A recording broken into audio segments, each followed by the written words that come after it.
빛은 우리 눈에 보이는 자외선부터 우리 눈에 안 보이는 적외선까지 다양한 종류가 있습니다.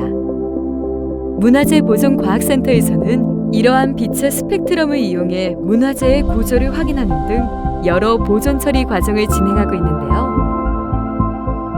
무기물 문화재들의 특성인 시간, 그리고 빛을 이용한 보존 방법에 대해 함께 알아볼까요?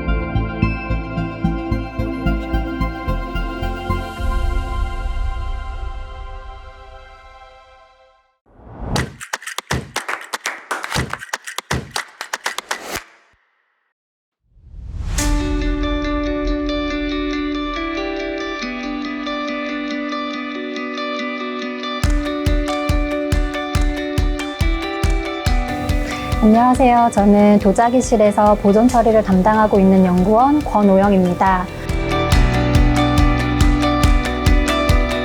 저희 도자실은 도자기와 유물과 같은 소성물을 처리하는 곳입니다. 현재 처리하고 있는 유물은 함안 마리산 고분군 정비사업 중에 발견된 유리구슬입니다.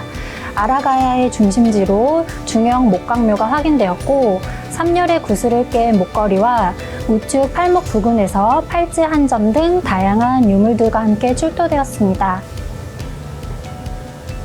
도자기의 풍화작용은 햇빛, 공기, 물 등 화학적 작용으로 점점 파괴되거나 분해되는 상태를 통해 나타납니다.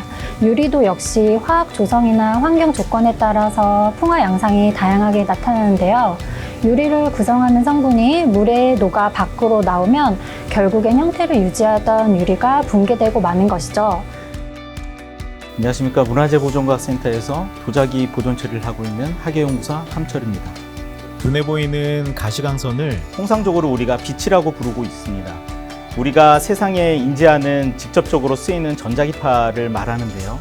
그러나 눈에 보이지 않는 적외선부터 아래쪽에 있는 영역의 전자기파, 그리고 자외선으로부터 위쪽에 존재하는 영역의 전자기파들, 그 특성과 용도에 따라서 정확하게 구분을 지어서 이름을 붙이고 특별한 용도로 문화재 조사에도 사용을 하고 있습니다.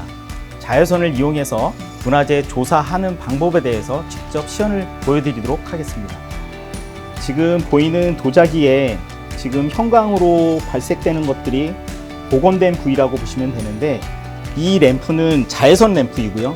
지금 보시는 것 같이 전반적으로 지금 형광색을 띠고 있는 부분들이 복원된 부분이라고 보시면 될 것 같습니다.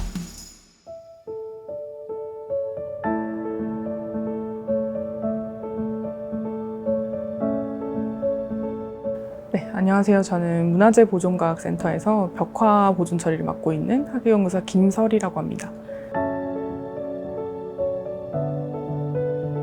벽화는 보통 그 국내 사찰 같은 데 보면은 벽면에 그려져 있는 벽화가 일단 있고요. 해외에 나가보시면 성당 같은 데 하얀 벽면에 그려져 있는 벽화, 이런 것들이 벽화 문화재인데요. 보통 건물 장식용으로 그려놓은 그림들이 많습니다. 현재 올해부터 보존 처리 시작하고 있는 영주 부석사 조사당 벽화가 있는데요. 국보 제46호로 지정되어 있고 지금 우리나라 유일한 고려시대 벽화로 알려져 있습니다.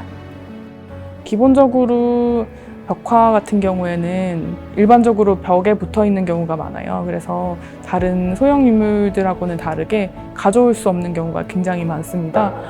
그래서 저희 같은 경우에는 일반적으로 비파괴라는 방법을 쓰고 있는데 적외선 조사 방법을 특히 저희는 많이 쓰고 있습니다. 안녕하세요. 문화재보존과학센터에서 적외선 조사를 담당하고 있는 연구원 문혜영이라고 합니다.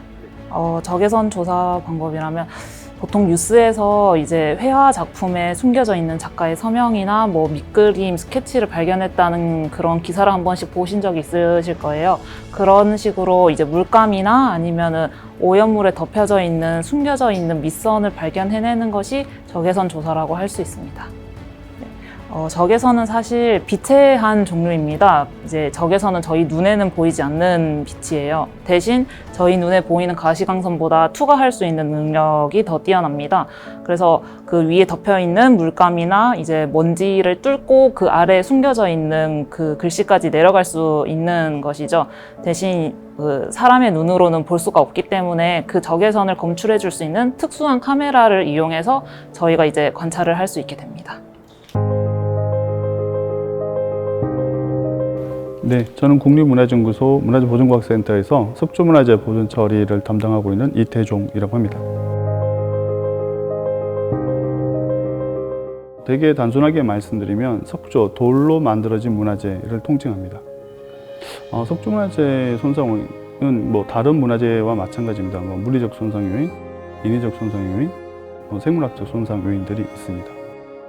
사람이 병원에 들어와서 치료를 받는 프로세스와 같을 겁니다. 뭐 처리 전에 상태 조사를 하고 그 상태 조사 결과에 따라서 어떤 보존 처리 스케줄을 잡고 거기에 따라서 뭐 세척 그리고 파손된 부위가 있으면 접합해주는 작업들, 손상된 부위가 있으면 강화 처리해주는 작업 이런 것들을 하게 됩니다.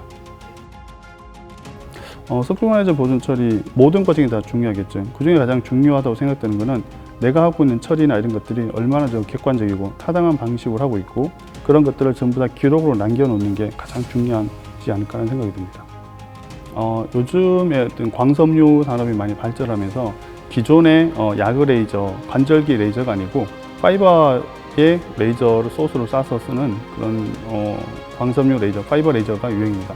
그 같은 경우 레이저 소스의 어떤 그 반감 없이 그 레이저 원을 그대로 사용할 수 있기 때문에 상당히 더 효율적이고 빠른 시간에 오염물들을 제거할 수가 있습니다.